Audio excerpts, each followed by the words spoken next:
तुम्ही पाहत आहात MCN न्यूज मराठी।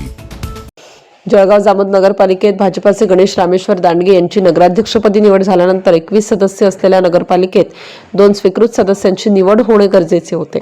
भाजपाचे 9 नगरसेवक, राष्ट्रवादी अजित पवार पक्षाचे 1 आणि नगराध्यक्ष असे एकूण 11 सदस्य असल्याने समसमान मते झाल्यास अशा वेळेस एक मतदान करण्याचा अधिकार नगराध्यक्ष यांना असल्याने उपाध्यक्षपद हे भाजपाकडेच येणार हे निश्चित होते।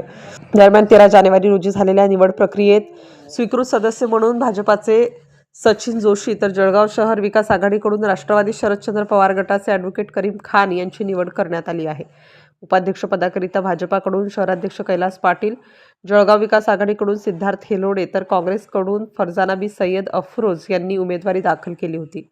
दरम्यान उपाध्यक्षपदासाठी झालेल्या या निवडणुकीत जळगाव विकास आघाडीला 6 मते, काँग्रेस 5 तर भाजपच्या कैलास पाटील यांना 11 मते मिळाल्याने त्याचा 5 मतांनी विजय झाला। उपाध्यक्षांच्या या निवडीनंतर जळगाव जामोद नगरपालिकेवर आमदार डॉक्टर संजय कुटे यांच्या नेतृत्वात भाजपाची निर्विवाद सत्ता प्रस्थापित झाल्याने भाजपा कार्यकर्त्यांमध्ये उत्साहाचे वातावरण दिसून येत आहे। MCN न्यूज मराठीकरिता संपादक राजीव वाढे, जळगाव।